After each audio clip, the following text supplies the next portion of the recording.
This is the Voice of Freedom.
You're listening to the Worldwide Freedom Radio Network.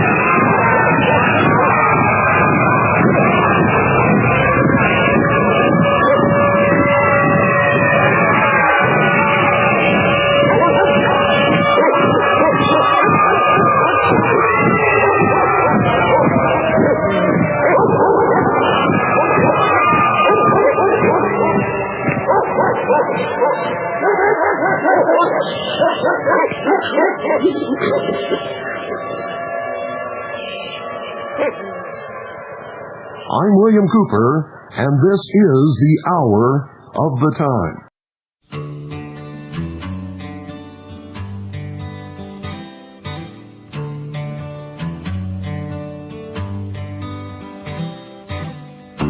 There's a full moon over Tulsa. I hope that it's shining on you. The nights are getting cold. In Cherokee County, there's a blue northern passing through. I remember green eyes and a rancher's daughter, but remember is all that I do. Losing you left a pretty good cowboy with nothing to hold on to. Sundown came and I drove to town and drank a drink or two. You're the reason God made Oklahoma. You're the reason God made Oklahoma. I'm sure missing you. I'm sure missing you.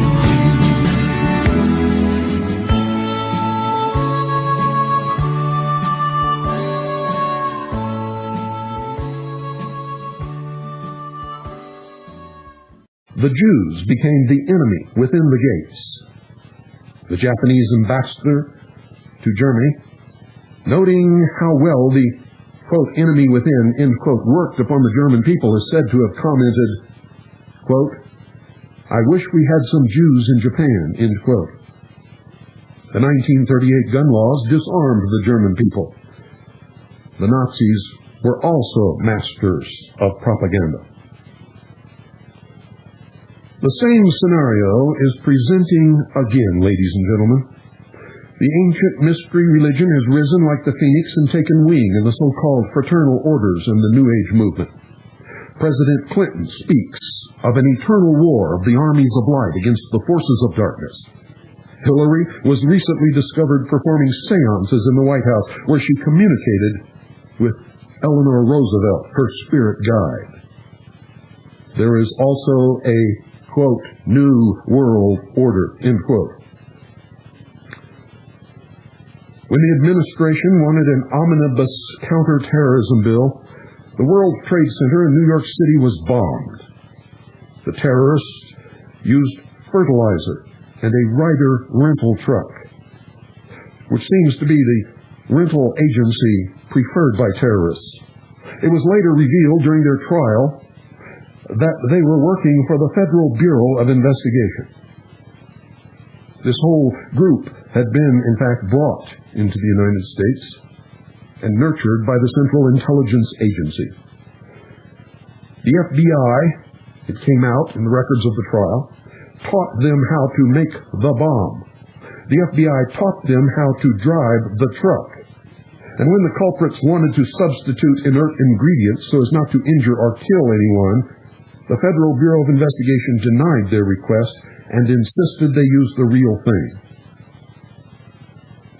The FBI, in their usual thorough fashion, ladies and gentlemen, recorded everything on tape. It was introduced at the trial, and a transcript was printed verbatim in the New York Times. The judge, however, threw the tapes out and would not allow them to be presented by the defense as evidence. He ruled that it was okay for the Federal Bureau of Investigation to tape culprits in the act, but not for the culprits to tape the FBI or to use the FBI's tapes in their defense.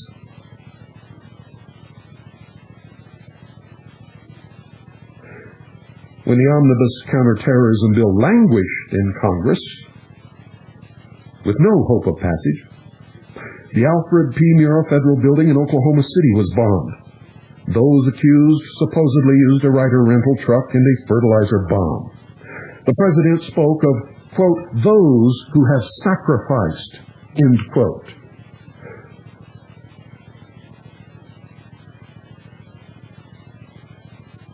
Isn't it strange that in ancient Rome those attacked were considered sacrifices for the greater good of the empire? And now we have President Clinton talking about those who have sacrificed. To what was he referring, ladies and gentlemen? A sacrifice is an intentional act. No one in Oklahoma City who was killed or injured in that building, I can assure you, made any intentional sacrifice. So, as William Jefferson Clinton made a Freudian slip here, well, we believe that he has, because we believe that it was, in fact, just as has been accomplished by the Machiavellian leaders and manipulators and deceivers over the centuries, performed these same acts in history. We believe that this, again, was an effort at social engineering on a massive scale. A year of lies and propaganda followed, along with gun control legislation on a massive scale. And it has been discovered, ladies and gentlemen, that before the bombing, the Bureau of Alcohol, Tobacco, and Firearms, the same people who murdered the Branch Davidian congregation in Waco, Texas, was performing experiments blowing up trucks in the New Mexico desert with fertilizer bombs. The anti-terrorism legislation passed into law, giving government almost the same powers Cicero sought and that Hitler realized. Once again, a republic is moving to oligarchy and then to dictatorship. And the American people, as the Romans, as the Germans, and as many more that I have not cited here due to time limitations, haven't got a clue. Now, Michelle Marie Moore didn't just write about this nightmare. She experienced it. She lived it. And that fact will quickly become obvious to the reader. She takes us upon a journey that we will never forget. She untangles the web and guides us through wave after wave of horror and deception, all the while never failing to deliver the truth. And as the director of the intelligence service of the 2nd Continental Army of the Republic Militia, I know all that is included in this book and much, much more. Much, much more.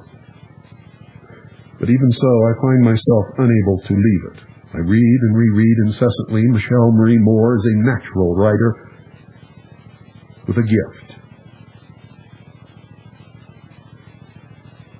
And that gift is something that we must all make use of. You see, she not only just sat down and wrote a book, she documented everything. She took all of the research of all of the intelligence service members, testimony of witnesses, videotape taken on scene by many different news service agencies, local television affiliates. She rounded up and obtained copies of audio tapes. She has interviewed or accepted the transcripts of interviews taken by intelligence service members, of witnesses and victims' families, of police officers and firemen, and government personnel. And she has put it all down in 640 pages. It is an encyclopedic work. It is extensively indexed. It has a complete bibliography and a very large appendix of documentation, sources, testimony, etc. This is not speculation, what you will read in Oklahoma City Day One. It is not speculation, what you're going to hear on this broadcast today and tomorrow and maybe the following day. It is fact.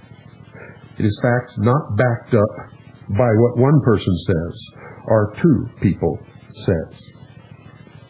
Everything in this book, everything in our investigation, to be considered to be true, ladies and gentlemen, had to be obtained from two or more different sources who did not know of or communicate with the other.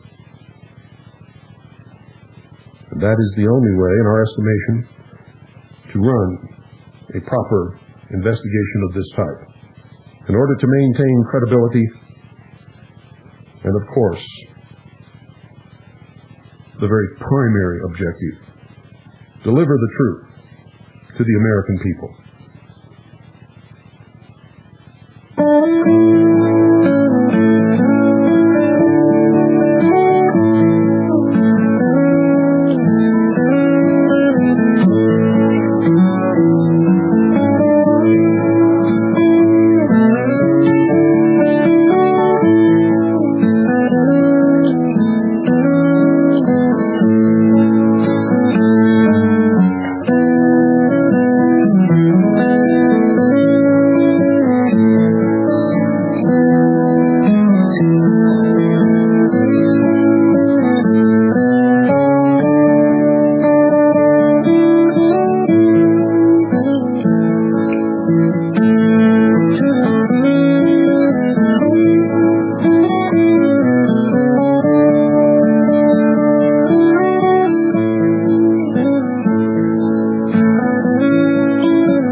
Ladies and gentlemen, the hour of the time is brought to you by Swiss America Trading, who specializes in hard assets, non-confiscatable, non-reportable hard assets, real money. Real money. Now, I know for a fact, and this may upset some of you, but it's true, most of you listening haven't got the slightest idea what I'm talking about when I say real money. You conjure up in your mind a picture of a Federal Reserve note, and you really honestly believe that that's real money. There's nothing backing it, except if you call Congress or if you call the United States Treasury Department or anybody else in government. Some of them may give you an answer. Others will tell you that they don't know, and they have to look it up, and they may call you back, and they may not, or they may send you a letter. Or you may never hear from them again, which is usually the case. But those that will answer your question will tell you that the Federal Reserve note is backed up by the full faith and credit of the United States government, which just is another way of shining you on and telling you that you're a stupid fool and that they know it. Because money, by definition, must be, if you read the Constitution and if you read the law, gold or silver coin. In fact, a dollar is nothing but a unit of measurement. A dollar is not money, ladies and gentlemen. A dollar is no more money than a quart is milk. Do you understand that comparison? A dollar represents a specific weight and measurement of purity of silver coin, which when you have that met under the law is $1. The law says that it can also be an equivalent value in gold coin. The Constitution gives Congress the power to coin money, not print money, not farm money out to the Federal Reserve to create with a bookkeeping entry or by issuing credit. You see, because that's creating wealth out of thin air. When you can create wealth out of thin air and loan it to someone using their property as collateral, in other words, what they think that they have earned with the sweat of their brow, and then you confiscate that when they cannot make the payments, you have stolen that property. In fact, the whole proposition is a fraud. What you have in your pockets called Federal Reserve notes, number one, is not federal. Number two, it is not a note. And if you don't believe me, get a law dictionary. Black's Law Dictionary is the most readily available and the most widely accepted that I can recommend. Look it up. The Federal Reserve is no more federal than Federal Dry Cleaners is. You see, when you see that word federal, you automatically think that it belongs to the government. It does not. It is a private corporation. And a note, ladies and gentlemen, is a contract that is a representation that somebody owes somebody else something. The note must specify what is owed, to whom it is owed, and by whom it is owed, when it must be paid, and how, and to whom. So when you look on there and you see $1, that's the first lie. It's not a dollar. When you see Federal Reserve, that's a second lie. It's not federal at all. That name was chosen to fool you. When you see note, that's another lie. And I could go on because there's several more on the face of those counterfeit bills. You need to get your hands on some real money because sooner or later this house of cards is going to come tumbling down. And when it does, if you don't have real money or something of real value that you really own,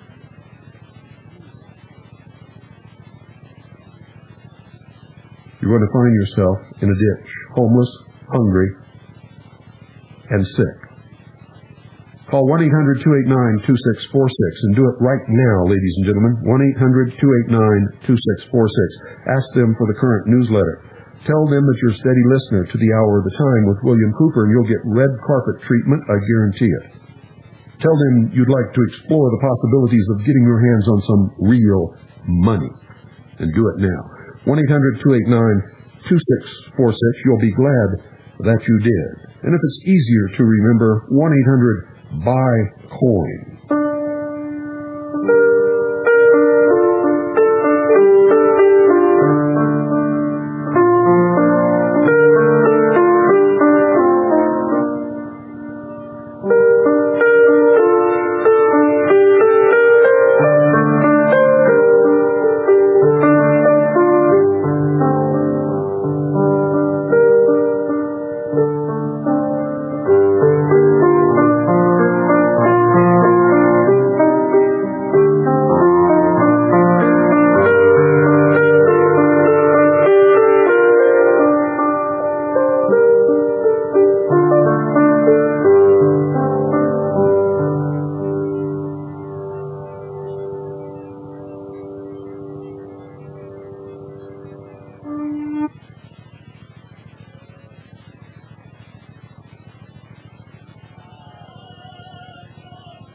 Human blood is heavy. The man that has shed it cannot run away. Those words, at first they had been nothing more than a quietly passing thought, the barely discernible voicing of an ancient proverb.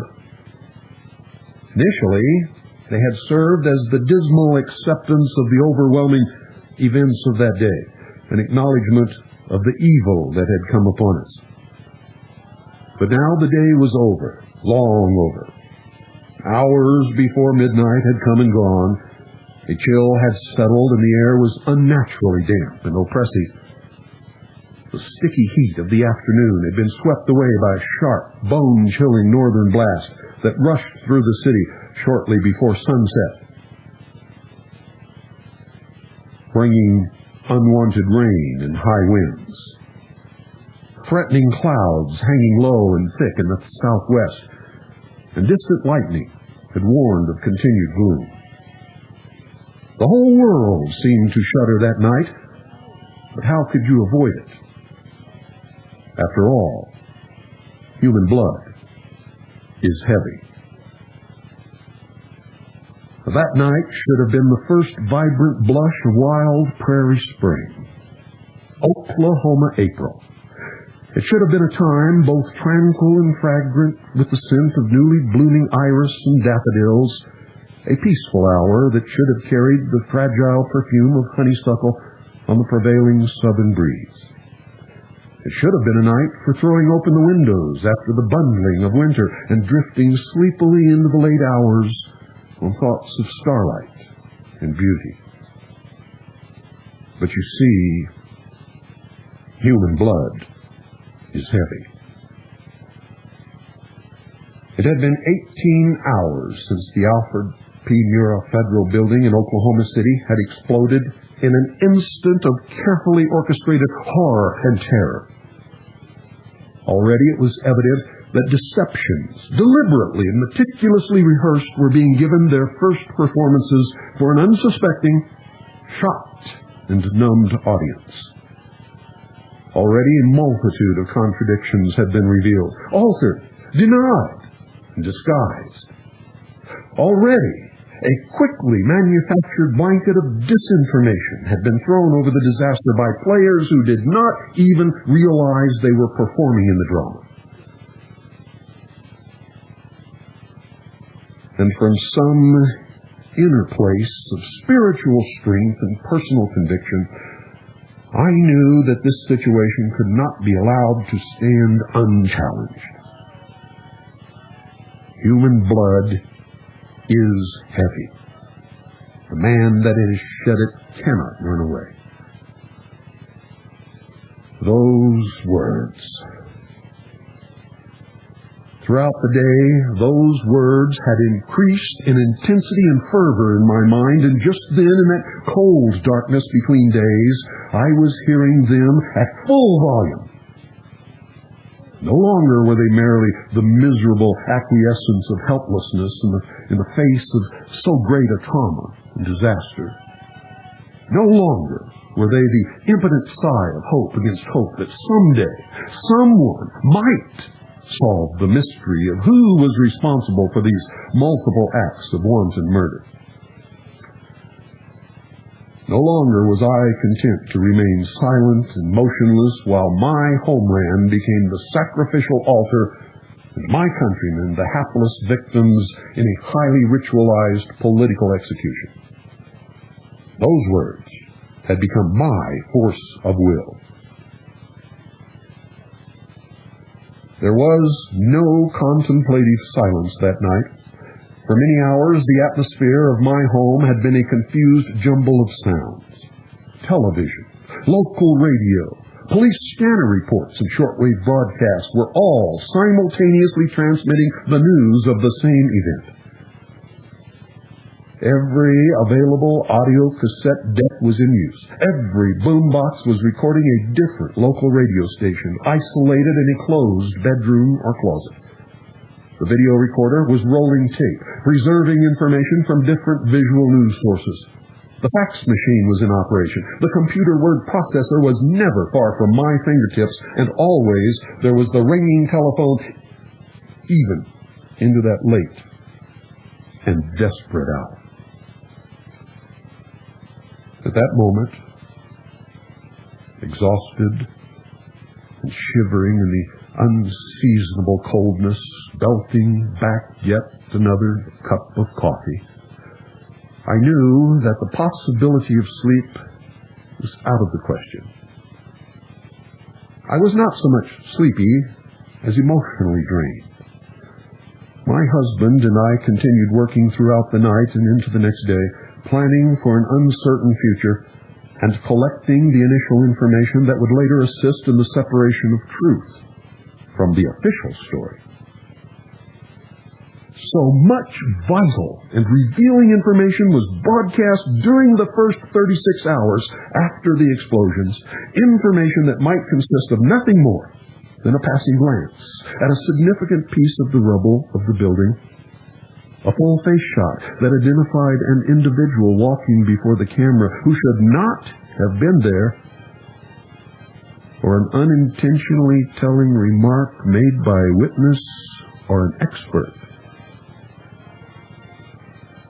Important audio information was recorded from reports made by eyewitnesses at the scene, much of which would later be vigorously denied by federal officials.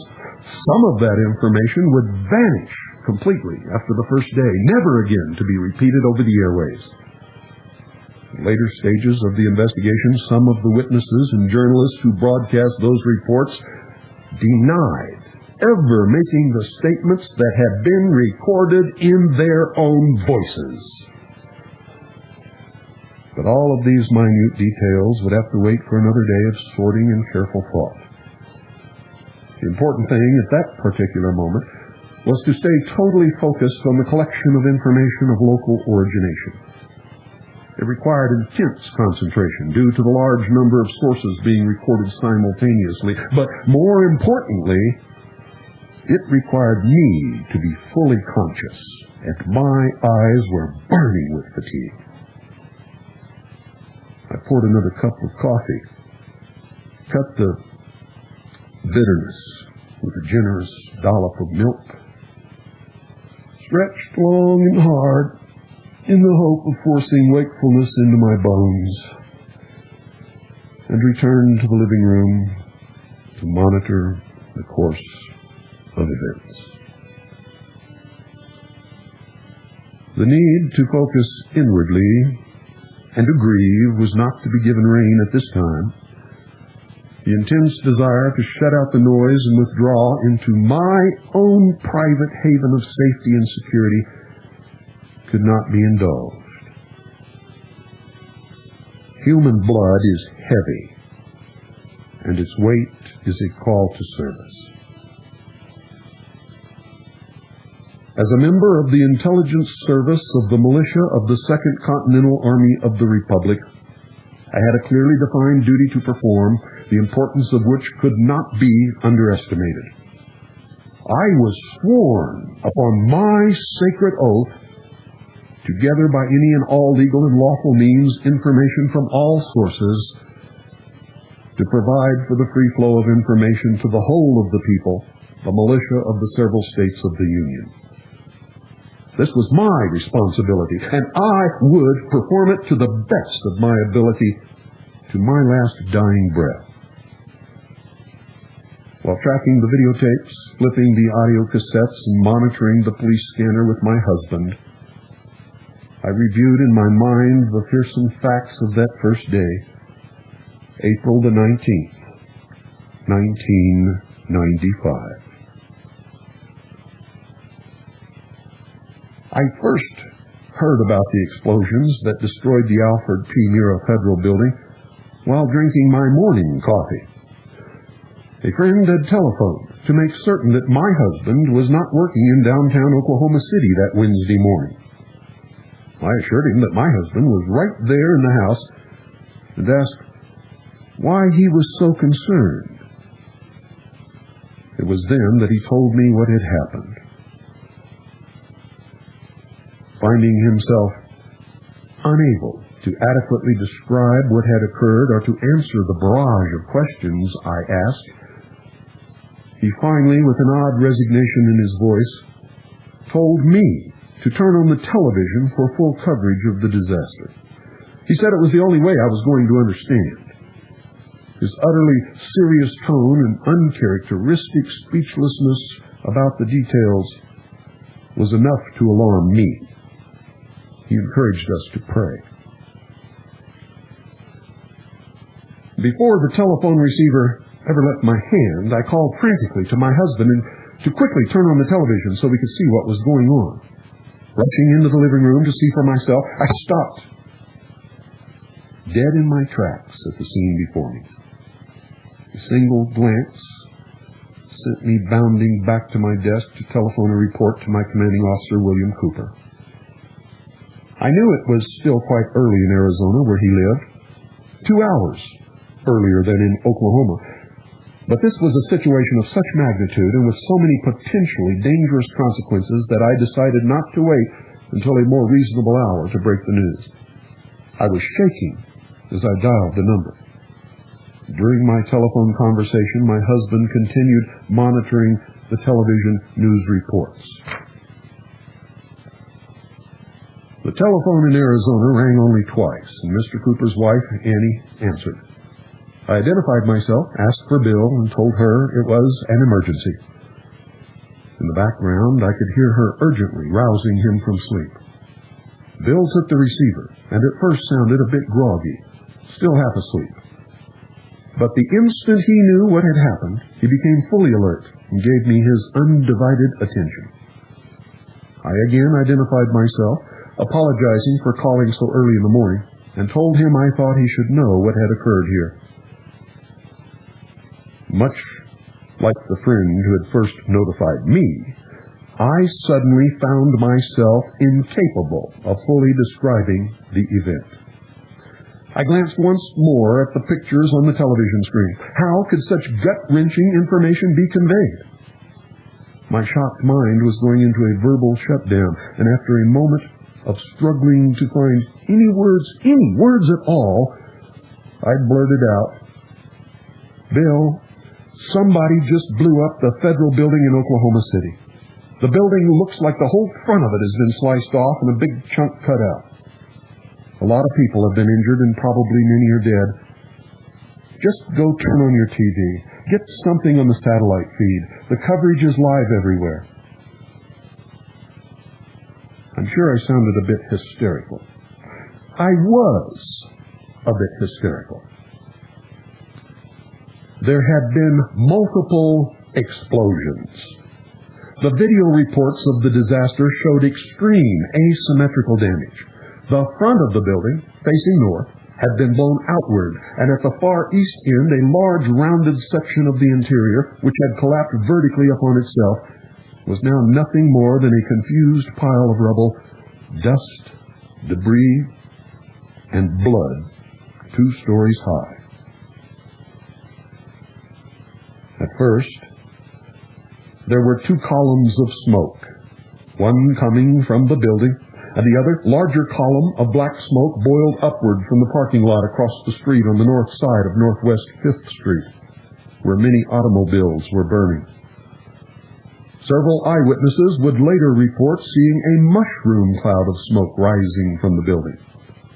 There was not yet any information about the number of dead or injured, only frightened and shocked speculations offered by the news media.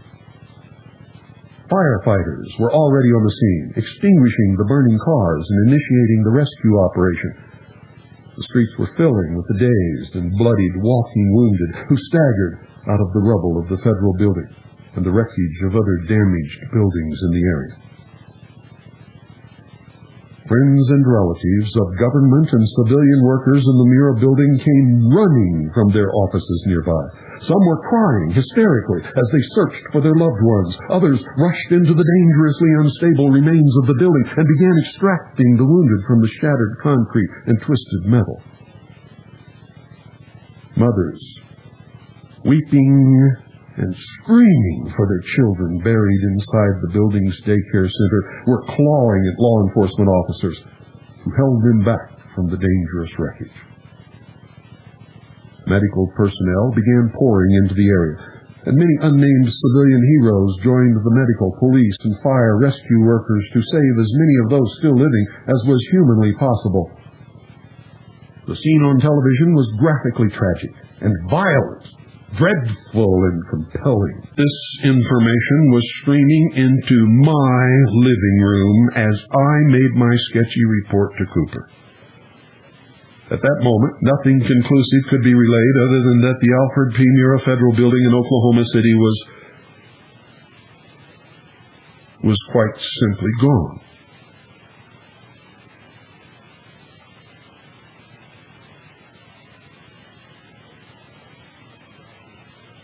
The Alfred P. Murrah Federal Building, located at 200 Northwest 5th Street, was originally called the GSA Building and was later named for a circuit court judge of distinguished reputation.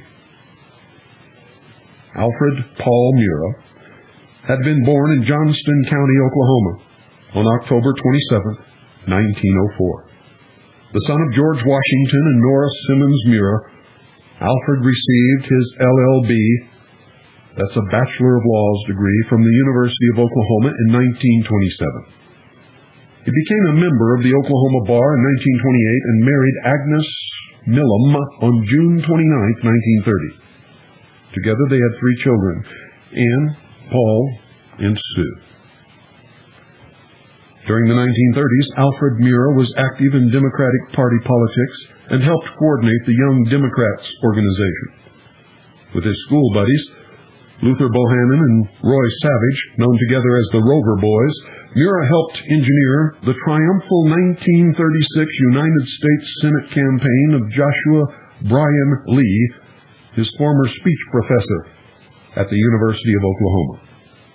From 1937 to 1940, Murrah served as a United States District Court judge, and in 1940 became a judge for the United States Circuit Court of Appeals, 10th Judicial Circuit, where he served for many years later as Chief Judge. He earned his Doctor of Law degree from Oklahoma City University in 1954. In 1947, as one of the 3-judge panel ruling on an appeals case, Murrah helped open the doors of Oklahoma University to black students when he ordered that George W. McLaurin, whose law school application had been denied solely on the basis of race, be allowed to attend classes at the Oklahoma University College of Law. Always active in civil rights cases, Murrah found himself again working with his longtime school friend Luther Bohannon, who had become a federal judge in his own right. When the school busing issue came before the courts, it was Judge Bohannon's ruling that changed Oklahoma City public schools from the neighborhood concept and brought about the policy of busing students to achieve integration and racial balance, a decision that remained controversial for decades. Judge Murrah, a Methodist, served as a trustee for Southern Methodist University in Texas, and in 1954 received the Distinguished Service Citation from Oklahoma City University and the Hatham W. Summers Award. In his later years, he served as the Executive Director for the Administration Office of the Federal Judicial Center in Oklahoma City. Murrah was a member of the American Bar Association, the Oklahoma Bar Association, the Order of the Coif, Lambda Chi, Phi Alpha Delta, and was a 32nd degree Freemason of the Southern jurisdiction of the Scottish Rite. Murrah passed away in 1975 and is buried in the northwest corner of the Fairlawn Cemetery, located at 2700 North Chartel in Oklahoma City. The building that would eventually bear Murrah's name had been designed under the direction of James Loftus and had been a joint architectural venture between the firms of Shaw Associates and Locke, Wright, and Foster. The structural engineer was Ed Kirkpatrick. The building was designed in the late 1960s and early 70s, and the groundbreaking ceremony took place in 1974. construction, completed in 1977, had taken 18 months and had cost $13.2 million. The building was dedicated the following October. Within the Alfred P. Murrah Federal Building were the offices for the following government agencies and departments: the Bureau of Alcohol, Tobacco, and Firearms, known as the BATF, the Defense Department Investigative Service Field Office, known as DIS, the Department of the Army Oklahoma City Recruiting Company Headquarters, the Drug Enforcement Administration, or DEA, the Federal Employees Credit Union, the General Accounting Office, or GAO, the General Services Administration, GSA, the Social Security Administration, the United States Air Force, the U.S. Customs Service, the United States Department of Agriculture, the United States Department of Housing and Urban Development, HUD, the U.S. Department of Labor, the United States Department of the Treasury Secret Service, the U.S. Government Department of Transportation, Federal Highway Administration, the U.S. Government Office of Health and Human Services, the United States Government Office of Personnel Management, the United States Labor Department Bureau of Apprenticeship and Training,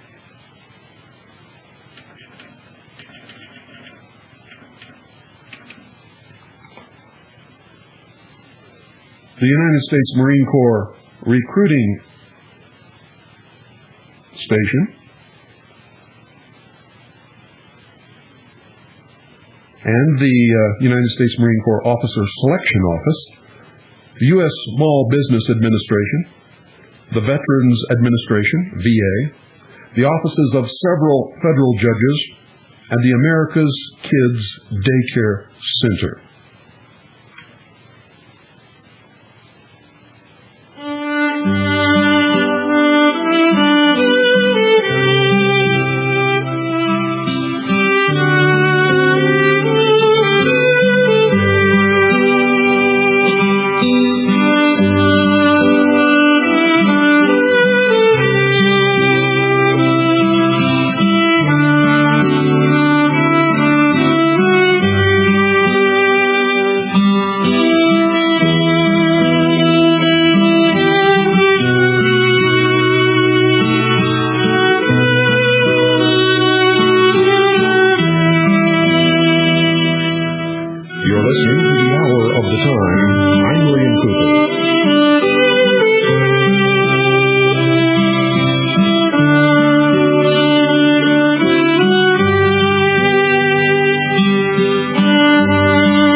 This is the Voice of Freedom.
Listening to a featured presentation of the Worldwide Freedom Radio Network, with studios in Eagar, Arizona, broadcasting on satellite GE1 transponder 7.56 audio, and over 700 low-power FM stations across the country and around the world.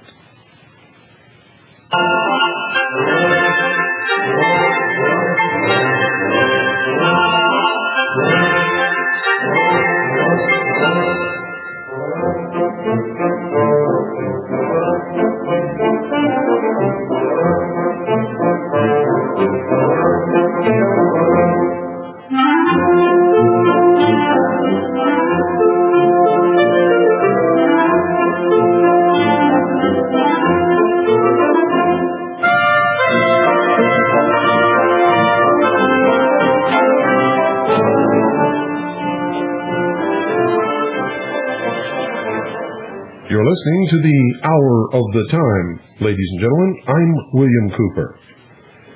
Today you're listening to a special presentation, a reading from Michelle Marie Moore's book entitled Oklahoma City, Day One. It is 640 pages in length, extensively documented and sourced, contains a large index, an even larger appendix, a complete bibliography, and this book only deals, ladies and gentlemen, with what happened on April the 19th, 1995, and some things that must be explained beyond that date in order to understand the context in which they happened. I'm William Cooper, and you're listening to the Hour of the Time.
Ladies and gentlemen, if you'd like information on how you can purchase a copy of Oklahoma City Day One, please call 520-333-4578 anytime during or after this broadcast, or anytime all day tomorrow, and I will give out the information at the end of this broadcast.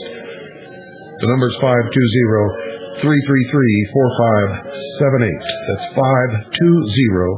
520-333-4578.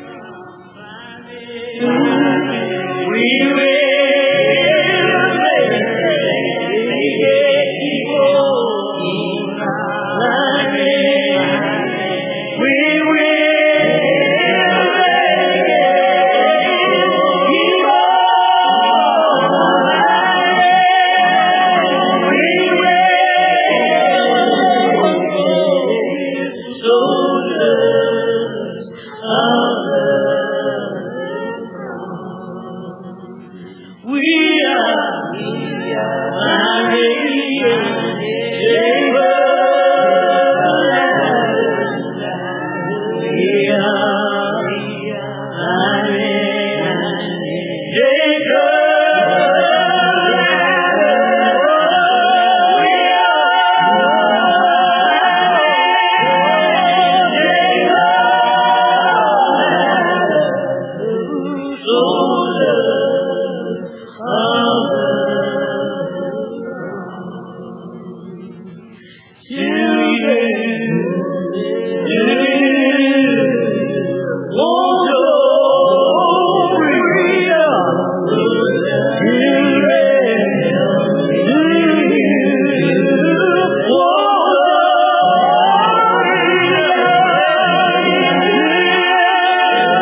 Although the Alfred Murrah Federal Building was described by the media as a 9-story structure, it actually had 13 stories, 4 of which were underground and included several levels of underground parking.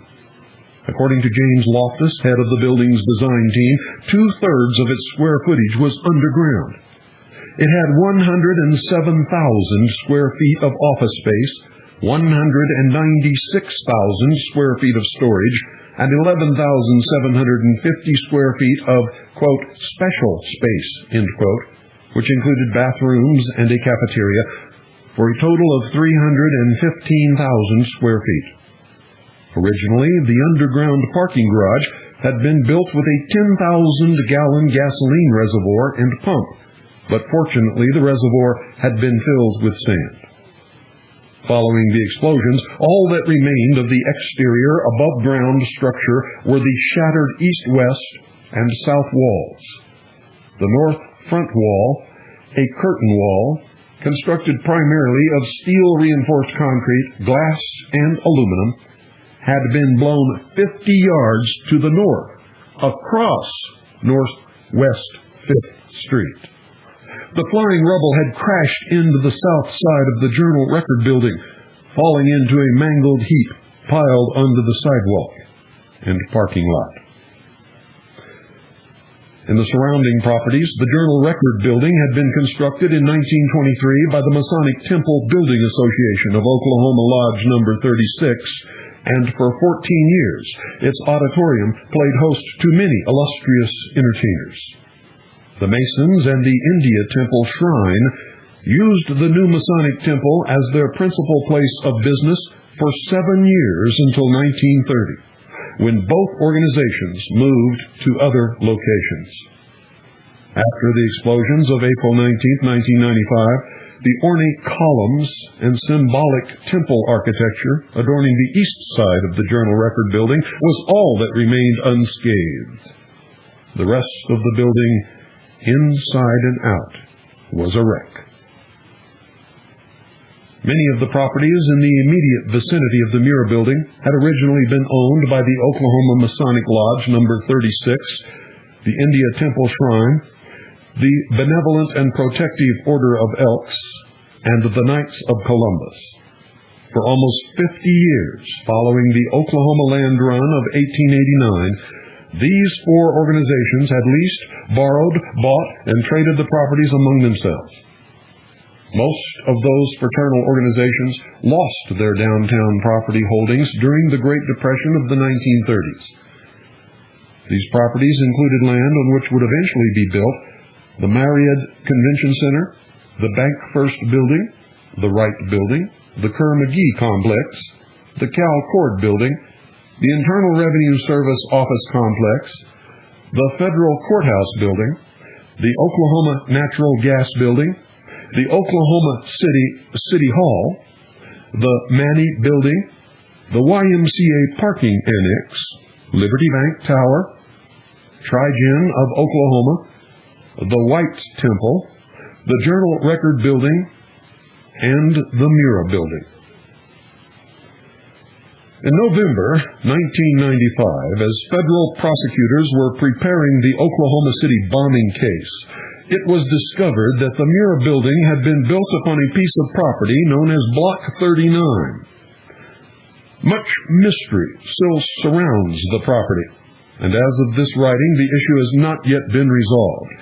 It seems that the Murrah Building itself was owned by the federal government.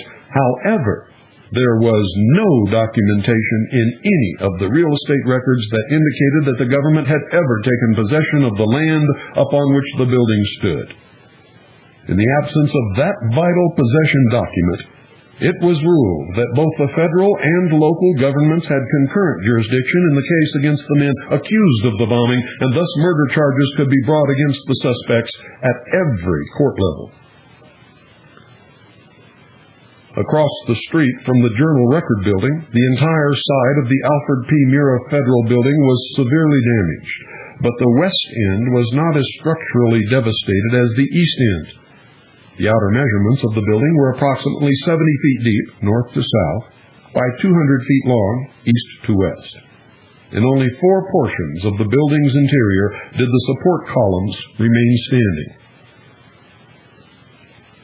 And that was in a section at the west end that measured approximately 70 feet north to south by 40 feet east to west. This was the single largest interior area still standing. Another portion to the east of that section, a middle section of the interior, remained that was approximately 35 feet north to south by 60 feet east to west, a section of equal size which comprised the entire north half of the building had been blown outward at this location. To the east of the middle section, a portion of the building approximately 60 feet by 60 feet had been gouged out of the structure, leaving only 10 feet of flooring material still attached to the south wall.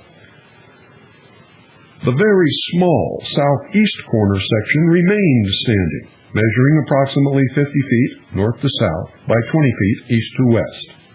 The interior of the building was completely, totally gutted.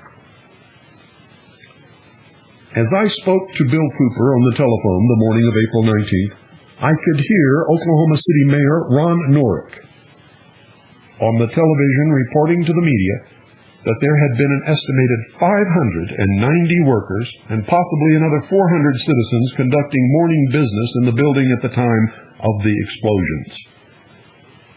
We were suddenly faced with the first speculation of the day that there might have been almost 1,000 people in the Murrah building when the explosions occurred.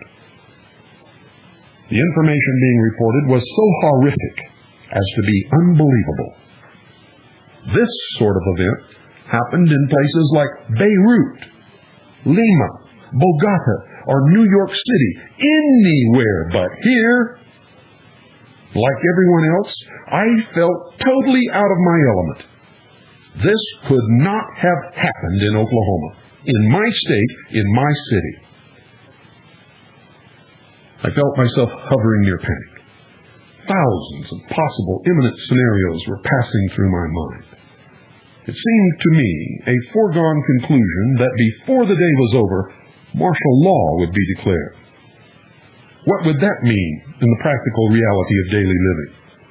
Having no information yet about possible suspects, but knowing that escalating terrorism and inner-city violence had long been used to manipulate the American people politically, the immediate future looked very bleak indeed. I was uncertain what plan of action to take in response to the bombing, and that indecisiveness had a paralyzing effect upon my thinking. Cooper calmly took matters in hand and brought some focus to the situation. I was instructed to try to find out what was going on. That sounded simple enough, and I thought my husband and I would be able to assemble some kind of a report on the situation before the day was through. I told Bill we would do our best, and I would get back to him late in the afternoon. But as the day progressed, my husband and I discovered that it was going to be a far more complex assignment than we could have ever imagined. As Cooper and I conversed, my husband reported that former Oklahoma Congressman Dave McCurdy was speaking via telephone to KWTV Channel 9 news anchors Kelly Ogle and Jennifer Reynolds. Although the bombing had just occurred, McCurdy was already certain that Islamic fundamentalists were the parties responsible for the tragedy. McCurdy stated that there was a, quote, false sense of security in the heartland, end quote, that made it more vulnerable to terrorist attack. He further remarked that a lax security environment existed in places like Oklahoma City, and that terrorists operated more freely in that environment.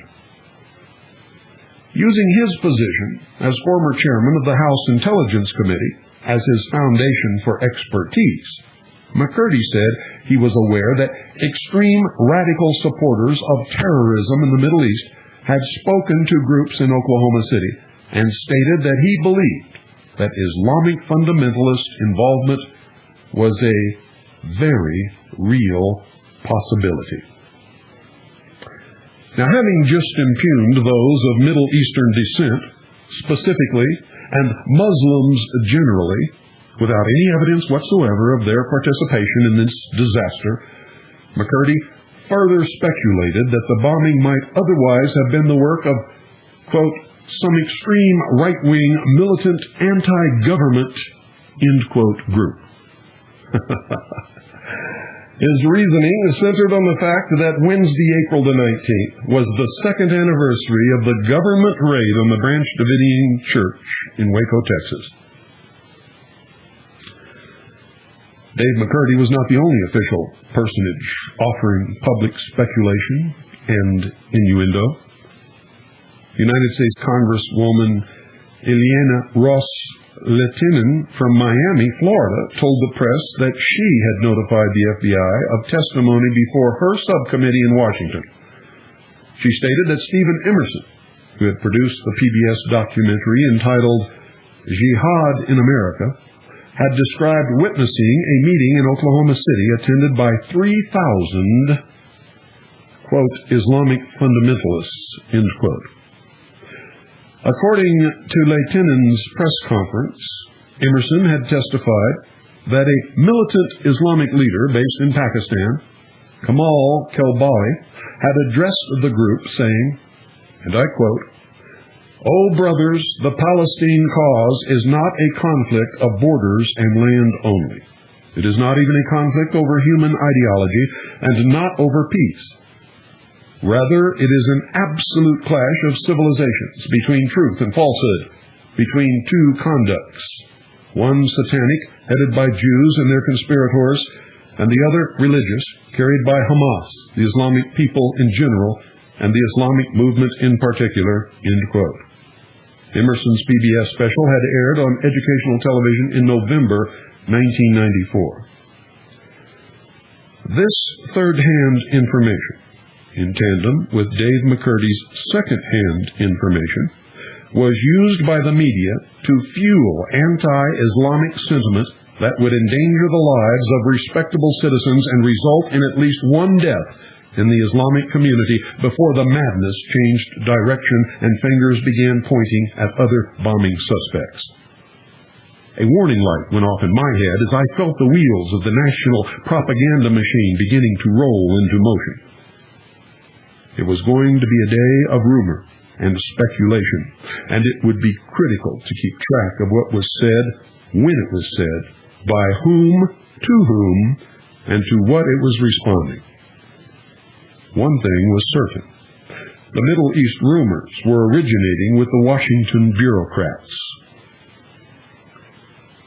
Later reports of Middle Eastern participants were obtained by the news media from eyewitnesses in the downtown area. However, by that time, the government and federal law enforcement agencies had targeted American patriot groups, vigorously denying all of the rumors they had previously encouraged. Additionally, some of the witnesses who had seen men of Middle Eastern appearance in the area of the Mira building on the morning of April 19th stated that they had been threatened and harassed by federal law enforcement agents to keep quiet and say nothing about what they had seen.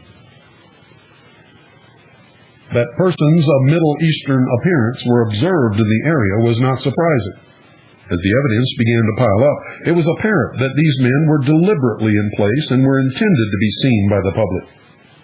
It also became clear that they were not acting on the instructions of some Muslim fundamentalist terrorist leader or group, but were under the direction and control of federal agencies who had planned a sting operation for the night of April 18th that had gone tragically awry. It was also never established that these men, who were meant to be seen, were Middle Eastern nationals. They were probably American citizens of Middle Eastern descent. Bill Cooper had warned me to observe a pattern that would soon emerge. He predicted that Islamic fundamentalists would initially be blamed for the disaster, but that within a few days charges would be leveled against militia groups in the United States. I filed that information into the back of my mind for future reference. In only 51 hours, Cooper's prediction came to pass, and by that time I fully understood how he could anticipate it so accurately. By then, the disinformation campaign was in full swing. Evidence of a major cover-up by federal authorities was already well documented and obvious to anyone who could break through the mass hysteria produced by the media's bombardment of the public consciousness. It was going to be treacherously difficult to keep one's footing on firm, logical ground in the face of what occurred over the following days. In the meantime, Ms. Lee Evans of KFOR Channel 4 Television received a telephone call at 9:45 a.m. from an unidentified male who claimed to be a member of the Nation of Islam. The caller stated that the Nation of Islam claimed responsibility for the bombing, and if such a thing could happen. Ms. Evans contacted the Nation of Islam headquarters in Chicago, Illinois, hoping to speak with Minister Louis Farrakhan to ask him to confirm or deny the claim. She was told by Nation of Islam representatives that the organization would hold a press conference in the afternoon to comment on the matter, but at that time they had nothing to say in response. Later that afternoon, shortly before 2:30 p.m., the Nation of Islam National Headquarters released a statement denying any involvement in the Oklahoma City bombing, saying, quote, "Nation of Islam officials emphatically deny any connection with the terrible act and, along with the entire country, pray for the success of public officials, rescue workers, and all those working to save lives and property," end quote. The Chicago headquarters announced that an official press conference would be held at 3 p.m., and further statements would be made at that time. That press conference was not broadcast in the Oklahoma City area.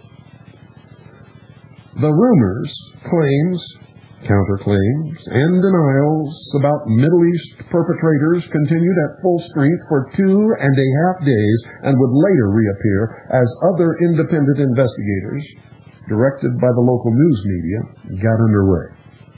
Only once was any effort made by the news media to discern and publicize the difference between the Nation of Islam and the Middle Eastern practitioners of the Islamic religion. That there was a substantial difference between the two groups, to say nothing of the differences between Muslims and Muslim fundamentalists, was never fully explained to the public. The general public was thus encouraged to believe they were all the same thing, and this ignorant and prejudicial view caused great tension in the Islamic communities of Oklahoma City, Norman, and Edmond. Dr. M.A. Shakir, a cardiologist and president of the American Muslim Association in Oklahoma City, addressed the situation in the newspapers. He had spent hours working at the bomb site, helping the rescuers and providing treatment to the injured. Dr. Shakir's wife, an anesthesiologist at St. Anthony's Hospital, had worked a 7-hour shift aiding the wounded until the hospital began to send medical personnel home when it became apparent that there were going to be few, if any, additional survivors. Said Dr. Shakir, quote, "There is an element of concern in the Muslim community until they find whoever did it, that there might be a backlash. As a doctor, as a parent, I can feel the tragedy. Nobody in the Muslim Association in any way condones the crime, and everyone hopes the criminals, whoever they are, will be punished," end quote. The media was asked to remain objective and calm, and to act with restraint. In the late afternoon, Ibrahim Hooper, the National Communications Director, for the Council on American-Islamic Relations in Washington, D.C., stated that the possibility of a Middle Eastern suspect did not mean that the suspect was necessarily a Muslim. Quote, "This is what happens in these situations. But there are no suspects. Why people jump to those conclusions that this was done by Muslims, I don't know. The thing is, members of the Muslim community hesitate to even discuss this, because even in condemning it, we're associating ourselves with it." End quote. The Council on American-Islamic Relations, in conjunction with other American Muslim groups, issued a formal statement condemning the bombing attack as a criminal and immoral act. The statement also said, "To link this attack with the religion of Islam places millions of responsible American Muslims at risk." The sentiment of most Muslims in the Oklahoma City area was summed up by one gentleman who asked to remain anonymous for fear of retaliation. "We are just like any other Americans here. We condemn it as much as anybody else." That there are people of Middle Eastern descent in the Oklahoma City area should not have come as a surprise to anyone. There is a large, peaceful, and well-respected Middle Eastern Islamic population in the metropolitan area. It is estimated at from 6,000 to 10,000 people. For at least 2 decades, the University of Oklahoma in Norman had attracted large numbers of students from the Middle East because of its excellent petroleum engineering and land management degree programs. The Oklahoma City area was home to many wonderful business and professional people of Middle Eastern descent, and the city of Edmonds, located 15 miles north of Oklahoma City, had recently erected a mosque in which Islamic worshipers practiced their religion. The aspirations cast upon those from the Middle East, all of whom were automatically and incorrectly assumed to be of the Islamic faith, were racist, prejudicial, and predictable. Many local citizens assumed that given the violent nature of the war in the Middle East and the terrorist bombing of the World Trade Center in New York City, it was only logical that Muslim fundamentalists must have been responsible for the bombing in Oklahoma City as well. During the broadcast of ABC World News Now, John McWethy, reported from the Pentagon, speculated, quote, "The fact that it was such a powerful bomb in Oklahoma City immediately drew investigators to consider deadly parallels that all have roots in the Middle East. The car bomb has been a weapon of choice there for decades, and in recent years the skillful bomb makers have exported their skills and often their extremist hatreds all over the world.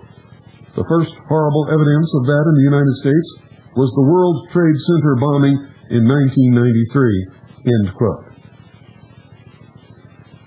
Few local people, if any, realized that court documents filed in May following the World Trade Center event revealed that the Federal Bureau of Investigation had been implicated in the World Trade Center bombing, that it had supervised the building of the bomb, that it had planned and directed the event, and that an FBI employee even instructed accused bomber Mohammed Salama how to drive the infamous Ryder rental van 2 days before the explosion occurred.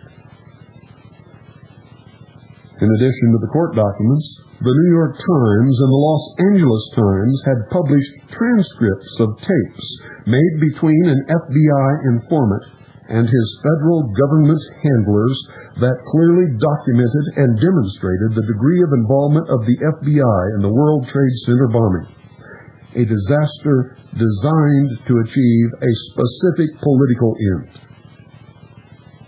that the manipulated suspects in the New York tragedy were of Middle Eastern descent and were considered Islamic fundamentalists was very convenient indeed for providing ready-made scapegoats in the Oklahoma City bombing. A similar and at times identical scenario would play itself out in the local and federal investigations that followed.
The Hour of the Time, ladies and gentlemen, is brought to you by Swiss America Trading.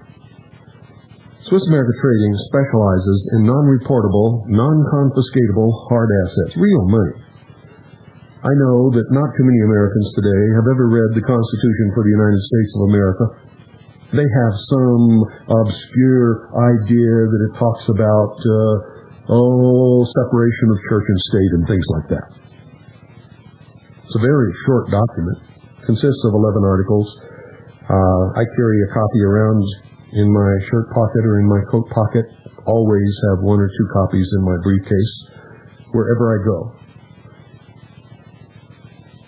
I memorized most of it many years ago.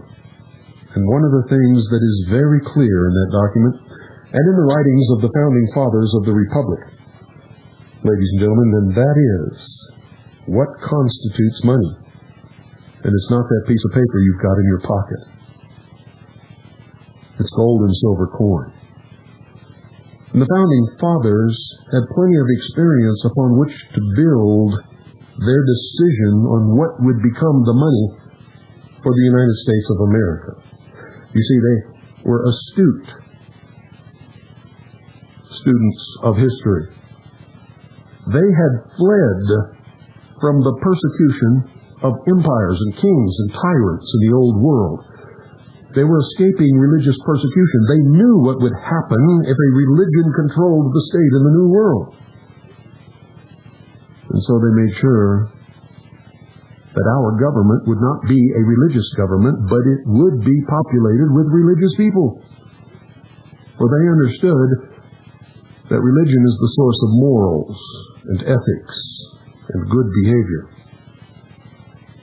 And that without a higher source to dictate to man, all of those things become subjective. And that is extremely dangerous.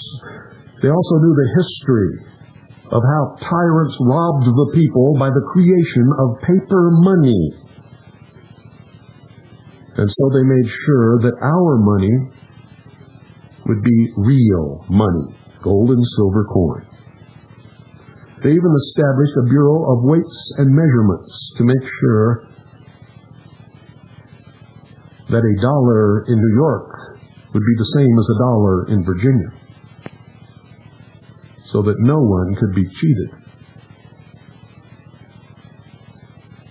They gave Congress the power to coin money, not print money, not farm it out to someone else, not grant the ability to create money to some private corporation,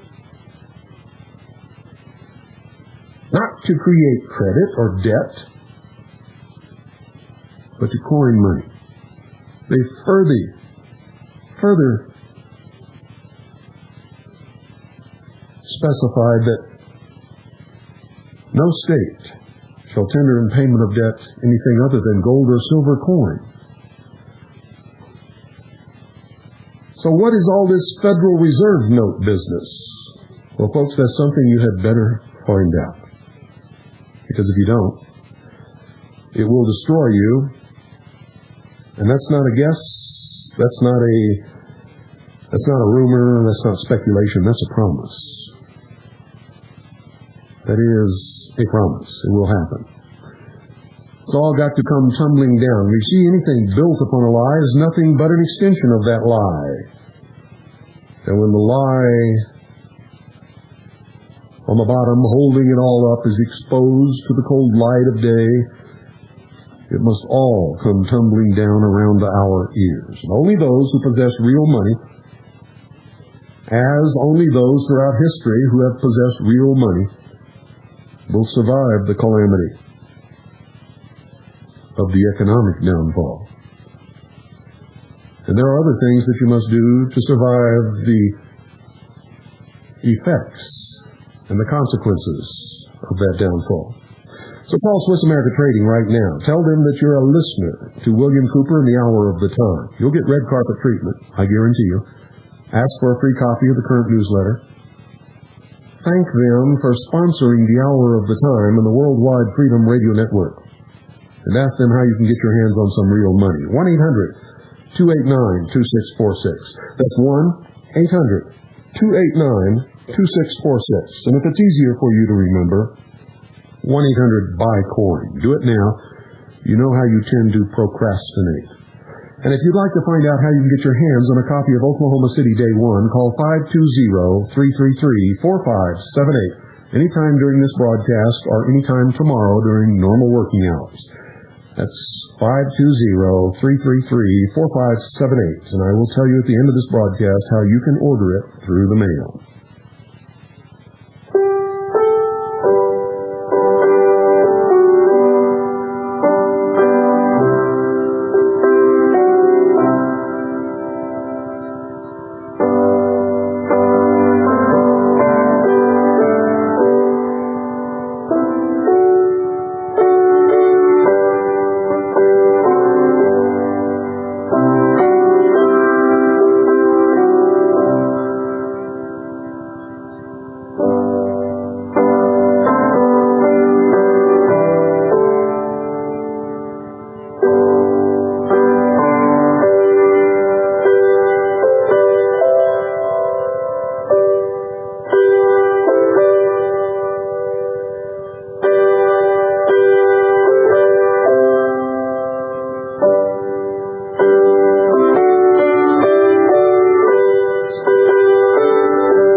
Listening to the Hour of the Time, I'm William Cooper.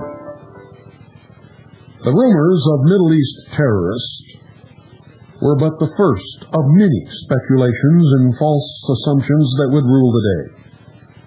Of even greater import, ladies and gentlemen, were the rumors that only one explosion had occurred on the morning of April 19th. There has always been an overwhelming amount of direct evidence indicating multiple blasts. But for some reason, federal officials denied then and continue to deny today that more than one explosion occurred. The first call for help was received by the Oklahoma City Fire Department within 3 seconds of the blasts. The emergency tapes revealed that the initial report described more than one explosion. Quote, "We have a large column of smoke to the south of this address. We just heard some loud explosions." End quote. The earliest eyewitness reports of the bombing indicated that people had heard the sounds of 2 distinct and separate explosions. Evidence would later indicate that there had been actually several explosions, occurring so closely in time as to sound to the ear like one detonation in conjunction with the detonation of the cover-up bomb. The proverbial yellow Ryder rental truck supposedly filled with many blue 55-gallon barrels of ammonium nitrate fertilizer mixed with fuel oil. To the ears of witnesses within a few miles of the scene, there were unmistakably 2 concussions, followed by the long, low rumbling of the collapse of the Mira Federal Building. Brett Woolley, who lives approximately 3 miles northwest of the Mira Building, was in his front yard working on his car and listening to his scanner radio at the time of the explosions. He reported hearing 2 very loud, staccato-like explosions, separated in time by 5 to 8 seconds, and followed by a long, diminishing, rumbling sound like rolling thunder and lower in pitch than the first 2 explosions. Mr. Woolley stated that he first thought that the railroad cars at Northwest 36th Street and Broadway Extension had blown up, or that a natural gas explosion had occurred. Immediately thereafter, he reported the scanner radio, quote, went nuts, end quote, as rescue workers began arriving at the scene. Jim Ferguson, one of the assistant building managers and the electrician and air conditioning foreman for the Mira Building, stated, quote, everyone in town, everybody who was there knows there were 2 blasts, end quote. At the time of the explosions, he was in an office at the U.S. Federal Courthouse just south of the Mira Building. He firmly declares that he heard 2 distinct and separate explosions. Mr. Ferguson's wife was shopping a mile and a half away when the explosions occurred. She reported hearing 2 blasts about 5 to 8 seconds apart and said she saw 2 separate clouds of dust and smoke rising from the building. 2 blocks from the Mira Building, P.G. Wilson had been starting his day's work at the Investors Capitol Building when the explosions occurred. He said, quote, the walls seemed to bulge out as if pulled by a strong wind, and debris fell from the ceiling and walls.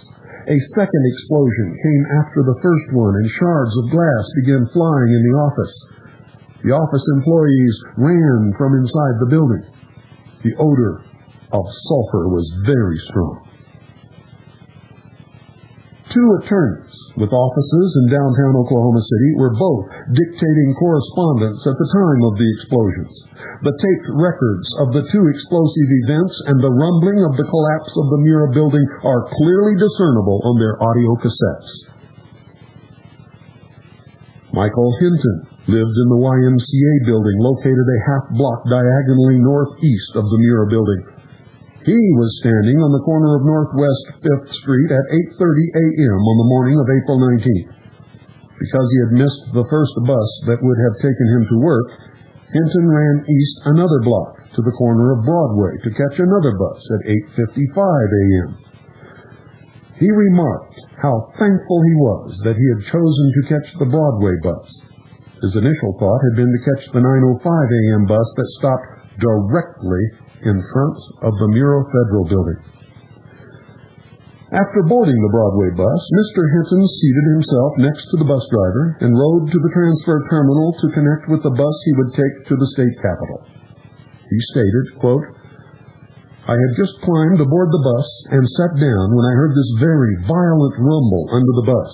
It was a pushing type of motion. It actually raised the bus up on its side.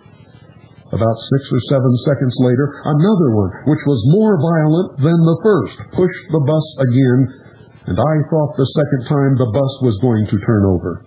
End quote. The driver threw the bus into gear and beat a hasty retreat from the area. The passengers on the bus, all of whom distinctly heard and felt the 2 explosions, learned later that the Federal Building had been destroyed as they saw the streets filling with emergency vehicles. Just prior to the explosions, a staff meeting was underway at the Oklahoma Water Resources Board building, located on Northwest 5th Street, opposite the westernmost front of the Mira Building. The audio tape of the staff meeting clearly recorded 2 separate explosions, the rumbling collapse of the building, and the panicked escape of the staff employees as they picked their way through the falling ceilings, flying glass, and collapsing walls of their building. Lieutenant Colonel George Wallace had had much experience with explosives. He had served in Vietnam and was a retired Air Force fighter pilot with 26 years in the service. From his home, 9 miles northwest of the Federal Building, Wallace was pouring a cup of coffee when, quote, "I saw it jiggle and shake. I immediately ran outside." End quote. As an experienced combat pilot, he stated that the explosions sounded like a succession of bombs being dropped in the distance, an unmistakable sound he had heard often in Vietnam. Dr. Charles Mankin of the Oklahoma Geological Survey, located in the Sarkees Energy Building on the University of Oklahoma campus in Norman, Oklahoma, granted an extensive interview about the interpretation of the seismic records of the events. Dr. Mankin stated, quote, "We had originally heard there were 2 explosions. That was what came over the radio. And so when we heard there were 2, and we saw these 2 events on the seismic record, the logical conclusion was to say, well, the first one looks about right for the time, and so apparently the second one relates to the second blast." That was a hell of a blast. All I can tell you is that there were 2 events. They look very similar. We've done every analysis we can think of. We know it's not the air blast. There's no question about that. The time is dead wrong. Everybody has agreed to that. While we can't rule out a refraction, an echo, everybody that has looked at the signal has said a refraction would really be strange because there's absolutely no loss of energy in the recorded seismic signal. The second event has the same amplitude as the first.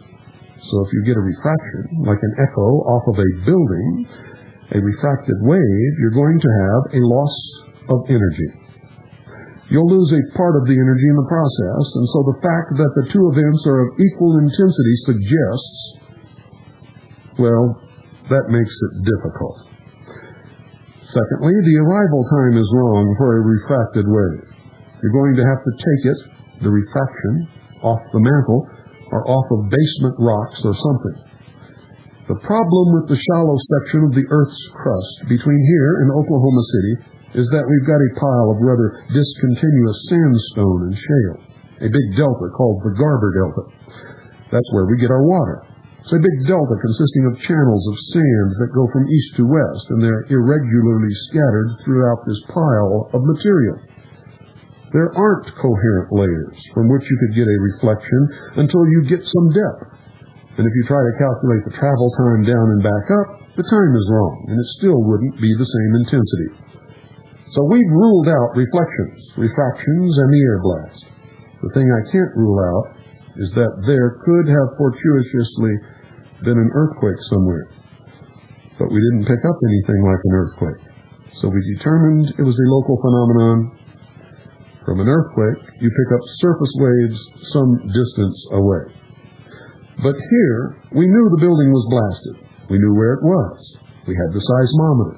We got this record and said, okay, if it was this building, then this first event would have occurred at 9:02 plus some seconds. And if you look at the signal, it looks very much like a quarry blast, very much like some of the information you would expect. So our interpretation of this event is that these signals on the seismic record are the building being blown up. Now, that interpretation was confirmed in an indirect way by the Omniplex seismometer sitting up in Oklahoma City. It picked up 2 events. Unfortunately, their clock was malfunctioning, so we couldn't get an absolute time number. But we saw the 2 events on our seismogram, and we saw the 2 events on their seismogram. We said the Omniplex was closer to the event, so should have a higher amplitude.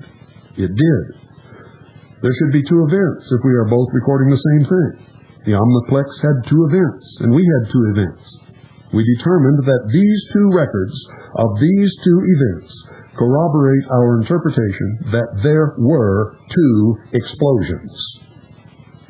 Do you understand what I'm telling you, ladies and gentlemen? Do you understand what the research of the Intelligence Service of the Second Continental Army of the Republic has disclosed? The United States government, the Federal Bureau of Investigation, the Bureau of Alcohol, Tobacco, and Firearms, William Jefferson Clinton, And all of these other people are lying to us and have been lying to us since day one. And that's an aside. It is not printed in the book. That comes from me, from my heart to you, and you had better understand it. We are being lied to. We are being manipulated. This is an attempt at social engineering. And there is an abundance of historical precedents. What amazes me is that in the face of all of this evidence, the American people remain complacent, apathetic. As at Waco, oh, they were just a bunch of religious fanatics. They deserved what they got. They deserved to die. Will you be next? Will you be next?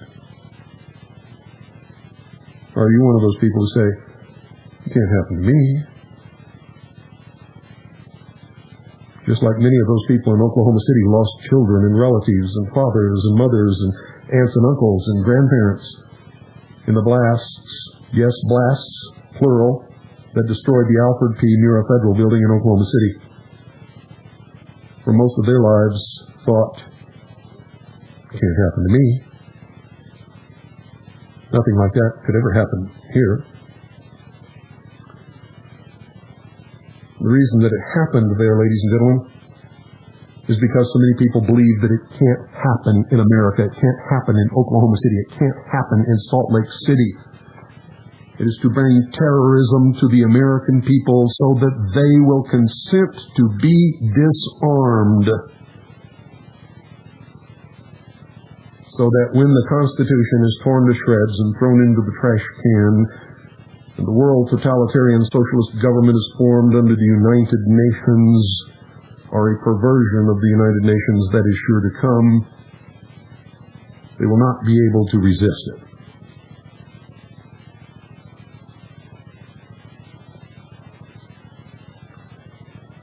And you had better understand that. Back to the book.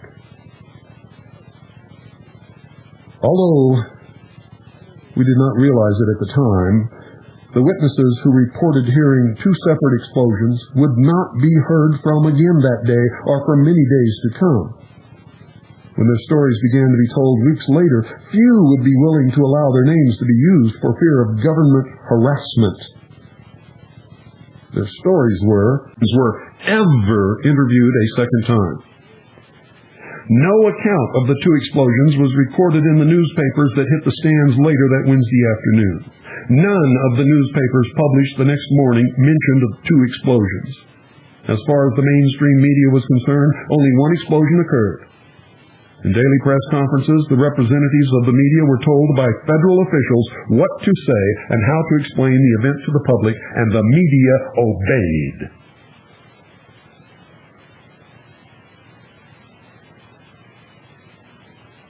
Taking it a step further, approximately 2 months after the bombing, ABC National News claimed that it had just acquired the audio tape from the staff meeting at the Oklahoma Water Resources Board building, and a heavily edited version was aired on television. The televised version of the tape revealed only the first explosion, followed by very poorly executed and obvious audio edits, leading directly to the panic-stricken escape section of the tape. The sounds of the second explosion and the collapse of the Murrah building had been completely removed from the televised version of the Water Resources Board tape. One must assume that the sloppy editing had been done under the direction of ABC News. One has to ask, who ordered ABC News to edit the tape prior to national broadcast, and why was it so important to remove all evidence of the secondary explosion? Who or what was being protected by those audio edits? Why was the evidence being altered?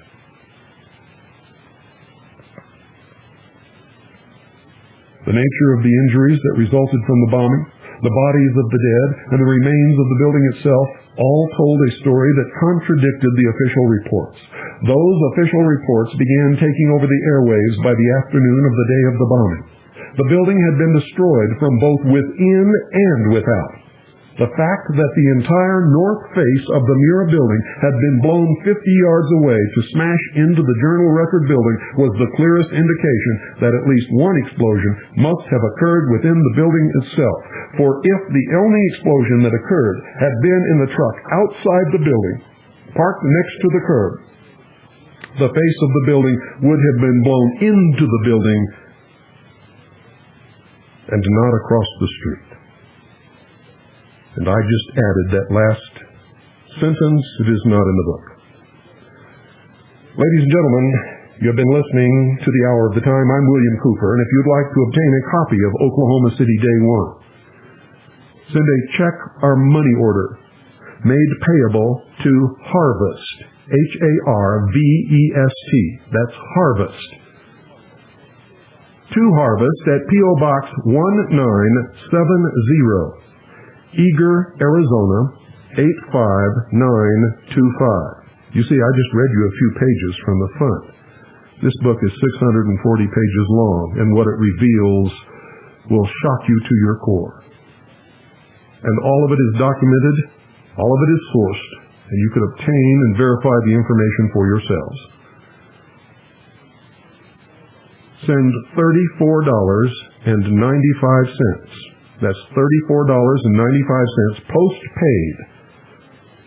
Make check or money order payable to Harvest, Harvest, and send it to Harvest, P.O. Box 1970, Eager, spelled Eagar, Arizona, 85925. Once again, that's $34.95. Make your check or money order payable to Harvest, Harvest, and send it to Harvest, P.O. Box 1970, Eager, Arizona, 85925. Good afternoon, or good night, wherever you are.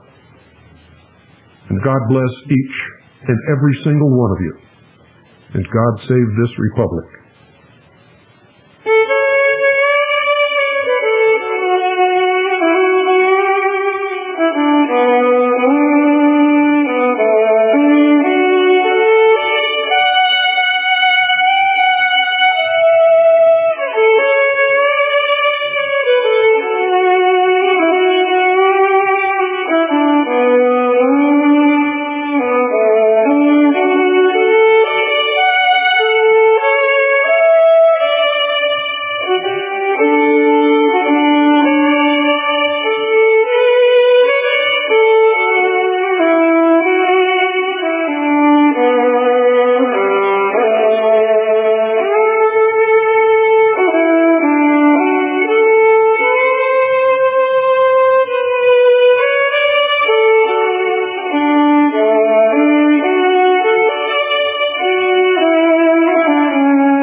is the voice of freedom.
Listening to the Worldwide Freedom Radio Network with studios in Eager, Arizona, broadcasting on satellite GE1, transponder 7, 7.56 audio, and over 700 low-power FM stations across the nation and around the world.